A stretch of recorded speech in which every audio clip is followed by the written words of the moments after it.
sobre essas posturas que o Donald Trump deve ter em relação à nossa região. Quero começar pelo Nicolás Maduro, uma situação muito delicada, né, Jamil? Inclusive aqui para o governo brasileiro. O Lula também está naquela situação com o Maduro, que está sofrendo uma série de ataques, não reconheceu a vitória dele, porque não tinha clima, não tinha como. Agora, queria entender como que o Trump está vendo esta questão, já que será um problema para ele a partir do dia 20 de janeiro, Jamil. Olha, é uma situação extremamente delicada para o governo brasileiro, porque, claro, pela primeira vez nós vamos ter, de um lado, o governo Trump, de outro lado, o governo Lula.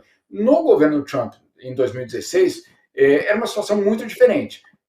O Brasil estava sendo governado naquele momento por Temer e depois chega Bolsonaro. Então, é uma situação muito diferente da que temos hoje. O que é que eu apurei justamente com o Partido Republicano, com os conselheiros de Donald Trump? Em primeiro lugar, que haverá uma constatação, eu diria, imediata, de que a política de Joe Biden para a América Latina e especificamente para a Venezuela foi um grande erro. Eu não estou aqui julgando, não estou dizendo se está certo ou está errado, eu estou informando só qual é a posição do Partido Republicano, e não só do Partido Republicano, mas dos conselheiros, eu diria, mais próximos de Donald Trump no que se refere à política externa. Então, em primeiro lugar, foi um grande erro.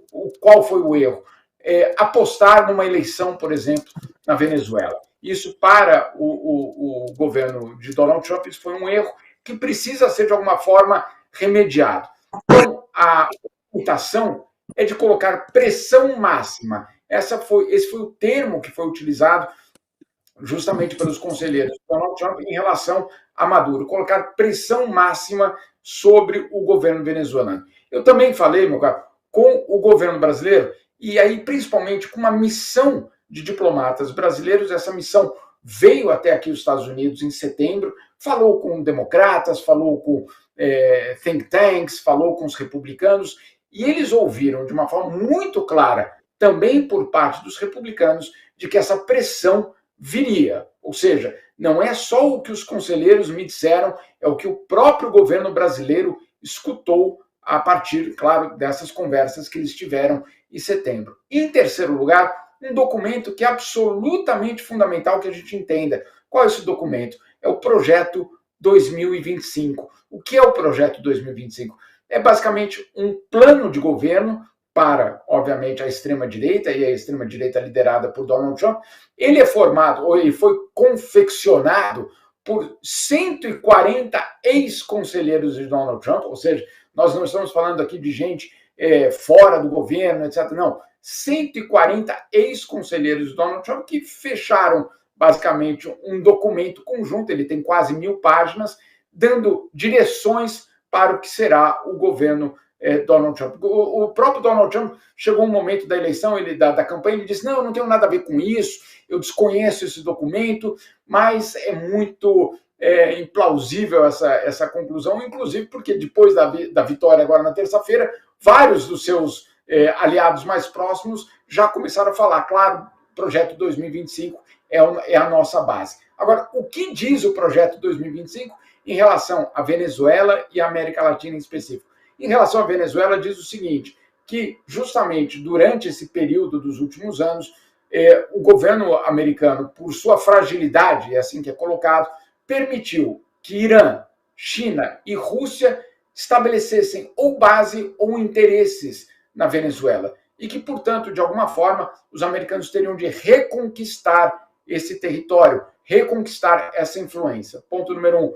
Ponto número 2, diz o seguinte, que essa pressão vai ter de vir, inclusive, com a formação de uma coalizão regional. Ou seja, não adianta só a Casa Branca colocar pressão sobre Caracas. O que os republicanos querem é justamente formar uma coalizão regional para colocar pressão. E aí que é um ponto fundamental. Vão cobrar do Brasil, vão cobrar do governo Lula uma postura mais clara em relação a essa pressão sobre o Maduro. E o último ponto, que para mim é absolutamente fundamental de a gente entender, é a questão do petróleo, a questão da energia. Nesse documento, e aí esse capítulo é escrito especificamente pela ex-diretora de políticas do Departamento de Estado americano, ou seja, uma posição absolutamente chave, não é, como eu insisto, não é uma acadêmica, um professor de uma universidade X, não, são pessoas que fizeram parte do governo Trump e que foram e colocaram em andamento esse projeto. E o que diz sobre petróleo e energia esse capítulo do projeto? Diz o seguinte, que o grande objetivo do governo americano é trazer para perto dos Estados Unidos a cadeia de abastecimento de petróleo e de energia. Não deixar que isso aconteça lá longe. Lá longe onde? Obviamente o Oriente Médio e outras regiões do mundo. Trazer para perto o fornecimento de petróleo. Vamos lá, a Silvia conhece melhor do que eu, mas o Uruguai não tem petróleo. A Bolívia tem gás, mas está muito comprometida em relação ao Brasil. Né? A Argentina também tem, mas tem outra situação. De quem é que a gente está falando aqui? Obviamente, da Venezuela. E aí, de uma forma muito hipócrita, o documento conclui que o governo Trump precisa criar um livre mercado de energia na América Latina. A gente sabe muito bem que o governo Trump não vem com uma proposta de livre mercado. Muito pelo contrário, ele passou a campanha inteira falando em protecionismo. Então, o que quer dizer o livre mercado no que se refere à energia? É simples, é acesso ao petróleo venezuelano. É o livre acesso, não o livre mercado. Silvio, eu vou ler 2 comentários e passar para você, claro, comentar os pontos que o Jamil trouxe e também a nossa audiência. O Hernando Pinto de Souza diz assim, o Trump nem vai dar atenção à pobre Venezuela. Será que é isso? E a Genilze Maia diz assim, quem vê isso pensa que o Trump é grande coisa. É só mais um cara que fala muito, é só mais um. Será que o presidente dos Estados Unidos é só mais um, Silvia? Olha, com relação à postura do Trump com relação à Venezuela, eu tenho algumas observações e dúvidas também, de fato, porque foi durante o governo Trump e um pouco depois do governo Biden também, que os Estados Unidos admitiram a presidência paralela de Juan Guaidó. Né? E isso foi visto, a princípio, positivamente por muitos países.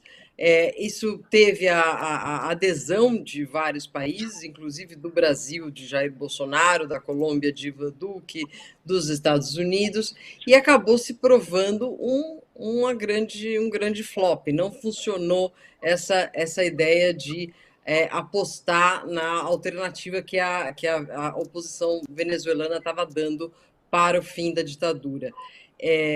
Eu soube de pessoas próximas ali ao poder na ONU, para ser mais específica, um dos ex-presidentes colombianos me contou que naquela época, na primeira gestão de Trump, ele chegou a convocar líderes latino-americanos numa dessas reuniões para uma conversa, obviamente, entre 4 paredes, na qual se conversou sobre a possibilidade de invasão. E isso, obviamente, por esse presidente colombiano e depois os demais que estavam com ele também rechaçaram essa ideia completamente. Não faz o menor sentido algum sinal de guerra, alguma sinal de violência na retirada de um líder na América do Sul. Essa não pode ser a saída. O que eu ouvi recentemente falando com pessoas ligadas ao mundo do petróleo e também lendo alguns artigos de jornais econômicos importantes do Reino Unido, dos Estados Unidos, é que, diante desse fracasso da aposta Guaidó e diante de certas facilidades que Maduro ofereceu nos meses anteriores à sua eleição a petrolíferas privadas americanas, elas estariam mais proclives a aceitá-lo e não apoiar uma mudança na Venezuela. Então, aí a gente isso foi visto depois de uma maneira mais aberta por parte do Maduro nos seus discursos. Ele deixou de nomear Trump e os Estados Unidos de modo agressivo, como ele fazia antes, e o próprio governo dos Estados Unidos deixou de ser tão incisivo com relação ao Trump. E depois o Acordo de Barbados retirou algumas sanções. Como a Venezuela não cumpriu o Acordo de Barbados, essas sanções voltaram.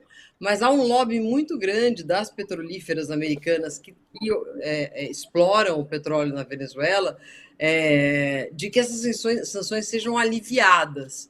Então, aí a gente tem uma mistura de geopolítica com interesse econômico, propriamente dito. Eu não acredito que o Trump vai ser um grande inimigo da ditadura chavista, enquanto a ditadura chavista for amiga de empresas americanas com relação ao fornecimento e à produção do petróleo. Infelizmente, não vejo os Estados Unidos liderando um bloco pela democracia na Venezuela.